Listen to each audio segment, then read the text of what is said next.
Hey friends, I wanted to do a Thanksgiving related video this year for Dollar General. And while I went for kind of a more traditional Thanksgiving meal in last year's Dollar General Thanksgiving video I did, I wanted to do something a little bit different this year. So this is going to be kind of an alternative take on a traditional Thanksgiving dinner, a lot of those traditional Thanksgiving flavors, and I hope it's going to turn out really good. If you're new here and questioning the choice of Dollar General as a place to get groceries and create a meal, for a lot of people, Dollar General may be the closest or only grocery store that they have access to, especially here in the South. I think I read recently that like 80% of Dollar General stores are in communities with less than like 20,000 people. So I make videos like these because grocery shopping at a non-traditional store like Dollar General is the reality for a lot of people out there. So just please understand that I do know that turkeys are cheap in lots of traditional grocery stores, and a lot of the items that I'm going to be using are cheaper, and that there are fresh vegetables in those grocery stores. But that's not really the point of this video. With that standard little disclaimer out of the way, let me show you what I got.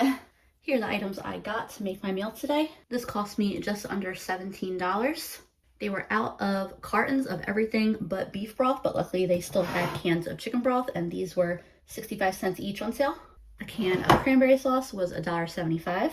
Dollar Tree beats Dollar General there. The evaporated milk was $1.25. The boxed mac and cheese was 75 cents. The most overpriced item was the stovetop stuffing. That came to $3.25, and surprisingly, Dollar General does not carry a Clover Valley, which is their in-store brand of stuffing mix. That's around $2.50 more per box of stuffing than what Aldi has right now. Idahoan potatoes were $1.50 for a pack. The packet of turkey gravy was $1.25. They did have that same Heinz turkey gravy in the glass jar that I got for my Dollar Tree Thanksgiving video. I will not be fooled twice. Eggs were $2.65, which is pricey compared to what the regular grocery stores are selling eggs for locally, but not as dramatically upcharged as they often are at Dollar General. And then finally, I had intended to get turkey lunch meat from the refrigerated section. They were out of almost all lunch meat. They had just a handful of containers of ham and then a bunch of bologna. So there was not a turkey option of turkey anything in that store. I ended up paying $2.95 for some canned chunk chicken breast. However, you could just as easily swap this out with the deli ham. I think it was about $1 more, maybe a little less. The first item I'm gonna get started with is my mac and cheese, just because I'm not sure how long it's gonna take. Everything should come together pretty quickly. I got mostly fairly quick convenience items. That's kind of just the reality for most things at Dollar General. I know there exists some Dollar Generals out there that have like fresh produce sections. I've never seen one yet. Mac and cheese is something that I could make from scratch at Dollar General, but this is intended to be an easy meal, so we're just gonna go with the box stuff for this particular dinner. I do very frequently make mac and cheese from scratch though, so I got lots of videos that cover that. By the way, we did fix our stove burner. It was about a $25 part and probably like 25 minutes of time. Most of that time spent getting the oven pulled out. Actually get the stuffing started too. I'm gonna use broth instead of water to cook it.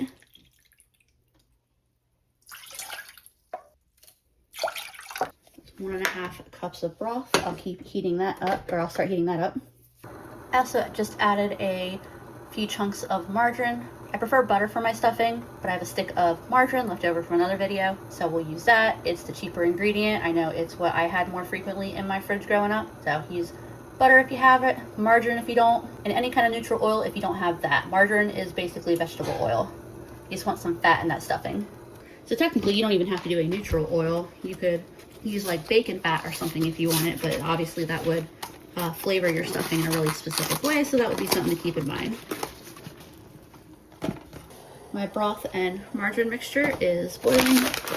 Turn the heat off of that. Get my stuffing in. Give that a quick little stir. And then I'll cover this and let it sit for a few minutes. It's a good thing that they imprint the little shake well reminder onto the top of the evaporated milk, because I so rarely use it that I would never remember to. I'm pulling my macaroni off the heat while they're just a little bit al dente, and I will drain this real quick. Once again, while butter is the ideal choice, we'll get a little bit of margarine in here.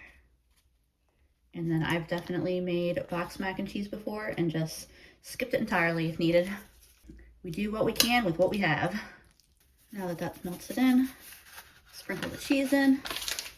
So it was more of a dump than a sprinkle, but oh well.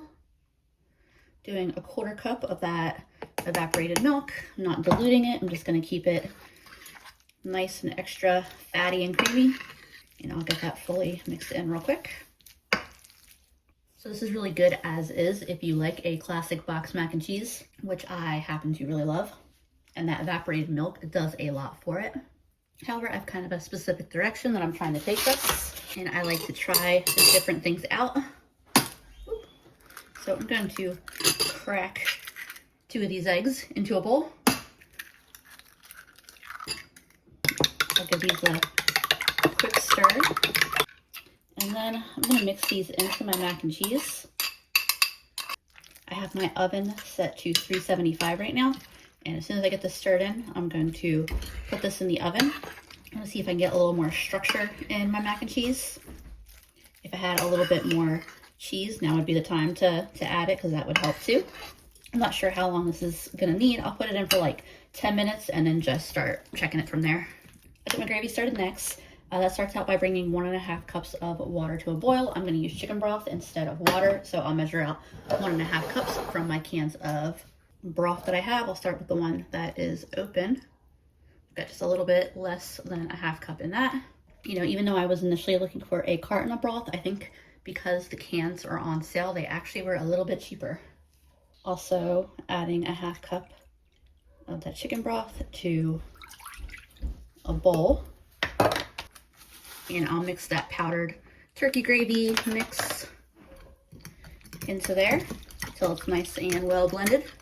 I grabbed this cute little silicone whisk at Aldi for like $1.50, so that way I can do lots of whisking on camera without impaling everybody's ears with that sharp sound of like forks whisking on bowls and pans and stuff. My gravy is boiling, so I'm gonna add my little slurry here in, and that should thicken up pretty quickly. It's thickening up very quickly. I'll let that fully incorporate it, and then I will taste it. I feel like it's gotta taste better than that Heinz turkey gravy no matter what, but if I need to add a little bit of pepper or a little bit of chicken bouillon or something, I don't imagine I will since I used the broth, but either way, we can doctor it up just a little bit, even if we don't have like actual turkey drippings to make it better that way. Oh man, it tastes so much better than that Heinz gravy. It is very salty. I would definitely suggest a low sodium broth given the option. I feel like this probably needs a couple minutes longer for the eggs to fully set, although I think it's very close. It's not bad. I'm gonna get my stuffing ready for its next step, because I was not making just the plain stuffing completely on its own. Fluff this up a little bit. I'll add a little bit of my gravy to it. And then, similar to the mac and cheese, I'll add a couple of eggs. I tell you, these large eggs almost feel like extra large. I know they do it by weight, so it should be pretty standard, but they just feel like hefty eggs. And I'll get those mixed in really well. Just pulled my little mac and cheese bake out of the oven. I have here a little mini waffle maker. These things are neat. You can do all kinds of things with them beyond regular waffles, and they're really cheap, or at least can be found really, really cheap. So there's no like on off button. You just plug it in, and when the light goes off, it is hot enough. So I'll open this up. I'm just gonna brush it with oil. We don't want anything sticking. And then I'll get some of this stuffing mixture on here. It'll probably take a couple tries to figure out what the right amount is. This might squeeze out a little bit.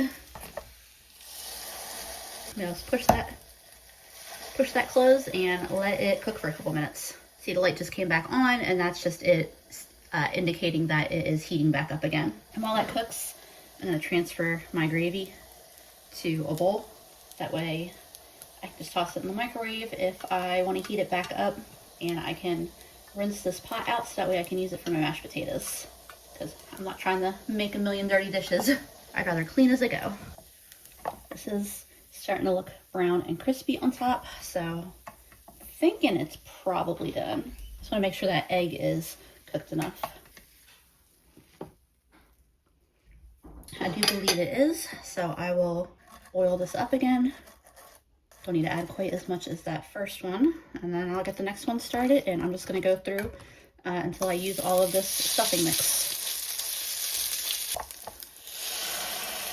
I will multitask as I continue to make those stuffing waffles. I'll get my potatoes started here in just a moment. The potatoes call to boil 2 cups of water. They are the complete kind, but if you use milk for the complete kind, it does make them richer. So that was a cup of evaporated milk. If I added a cup of water at this point, it would be like regular milk. I don't have any other plans for this evaporated milk, so let's throw in an extra 1/4 cup of it. I'll add in 3/4 of a cup of regular water and bring that to a boil. And I do believe that evaporated milk is more like heat stable than regular milk, so it is less likely to scald as you're heating it up. Still keep an eye though. I'll let this one stay in just a little bit longer, and that is beautiful. That is probably the sweet spot there. My liquid for my potatoes is just about to be boiling, and I usually like to add a little bit of extra seasoning to instant potatoes, and it's a lot easier to add the seasonings to the liquid before adding the potato flakes. Turn the heat off that.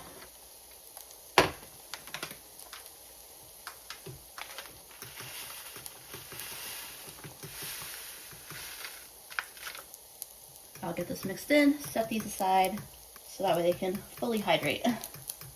For my chicken, I think I'm just going to drain it, toss it in a little bit of fat on the heat and some seasonings and a little bit of gravy, and see how that comes out. I figure I'll just put some pepper, some garlic, a little onion powder. And like I said in the beginning, my original plan was to use the turkey lunch meat that they have in the refrigerated section, but I don't recommend going to Dollar General just before Thanksgiving if you're trying to get anything turkey. I just took a bite of the chicken. It does taste a little less like canned chicken now. It honestly reminds me of the kind of chicken, it's still the pre-made chicken, but the kind that in like in the pouches that you would get that are like, you would put them in salads and things like that. They sell them in like the refrigerated section with the meats. That's what it reminds me of when it's been seasoned and heated up in the pan for a little bit. I'm gonna add just a little bit of gravy to it. I'm on my last little stuffing waffle. I'm keeping things really simple with my cranberry sauce. I'm just going to mash it up a little bit so that way it's easy to spread. I had looked up a couple of different ways to kind of transform it, like add another ingredient to it to change it up a little bit as a spread. And I did see a couple of people suggest adding mayonnaise, kind of make a cranberry aioli of sorts. I was not up for trying that today. Mayonnaise and I have a finicky relationship with each other, but if you have ever tried that or would try it, let me know. I fluffed up the mashed potatoes. I gave them a taste. They are very, very good. Just as the evaporated milk does a lot of work for the mac and cheese, it also does a heck of a lot for the mashed potatoes here. They taste very, very good. There is my last waffle here. I got, I think it was 7 or 8 of them. 7 of them. I'll let the waffle maker cool down and then I'll wipe it out really well. So I have all of my ingredients here, and let me tell you my vision.